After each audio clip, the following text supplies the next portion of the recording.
हरिओम. आज मंगळवार 4 फेब्रुवारी 2025 रथसप्तमी.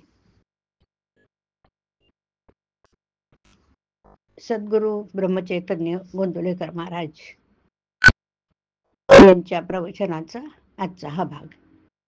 भगवंताच्या नामानेच वासनाक्षय. ऐकूया त्यांचे विचार. आपण सर्व जीव वासनेत गुंतलेले आहेत, बरोबर. कारण आपल्या जन्मच वासनेत आहे. वासना म्हणजे आहे ते असू द्याच आणि आणखी मिळू द्या असं वाटणं. आपण सध्या या स्थितीत आहोत. पण मग सुरुवात म्हणून आपण असं म्हणावं की आहे ते असू द्या आणि आणखी मागायचं ते परमेश्वराजवळ मागूया. म्हणजे मिळाले तर भगवंताने दिले आणि न मिळाले तर त्याची इच्छा नाही अशी जाणीव होऊन दाता परमात्मा आहे ही भावना वाढू लागेल.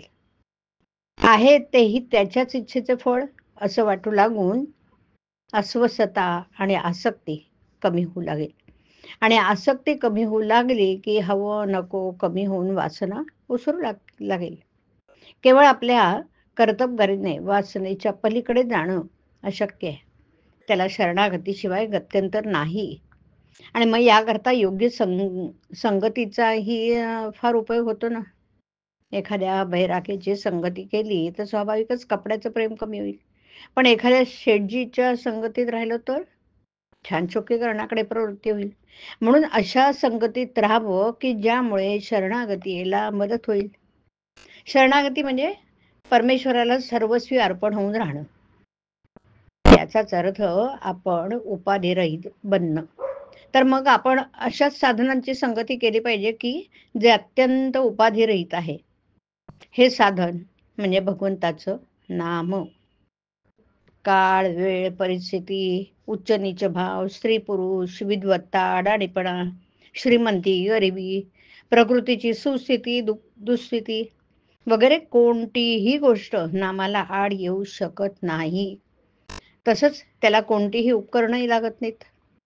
ते हृदयात सतत आपल्या बरोबर बाळगता येते. नामात वैराग्याचे कष्ट नाहीत आणि कुठेही केव्हाही ते बरोबर नेता येतं की नाही. त्यासाठी विषयाची तदाकार वृत्ती सोडली पाहिजे.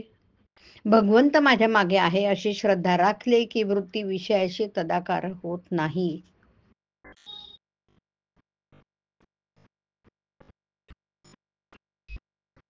मारुतीने दिलेली मुद्रिका पाहिल्यावर आपल्याला आठवत असेल की सीतेला रामाच्या स्वरूपाची आठवण झाली. त्याप्रमाणे नाम घेताना आपल्याला त्याची आठवण झाली पाहिजे की नाही. भगवंताच्या अनुसंधानात जो राहिला त्याने काळावर सत्ता गाजवली. अशा लोकांना मरणाचं भय कुठून असणार बरं. भगवंताला सर्वस्व दिल्यामुळे त्यांना वासना उरत नाही. आणि जिथे वासना उरली नाही तिथे काळाचा शिरकाव होत नाही. वासना नष्ट होणं म्हणजेच देहबुद्धी नष्ट होणं. वासनेच्या क्षयामध्ये आपलेपणाचं मरण आहे. आणि हे मरण डोळ्यांनी पाहण्यासाठी आपण भगवंताच्या नामात राहिलं पाहिजे. वासनेचा क्षय भगवंताच्या नामात आहे हे अक्षरशः खरंय. हरिओम. हरिओम तत्सत. हरिओम.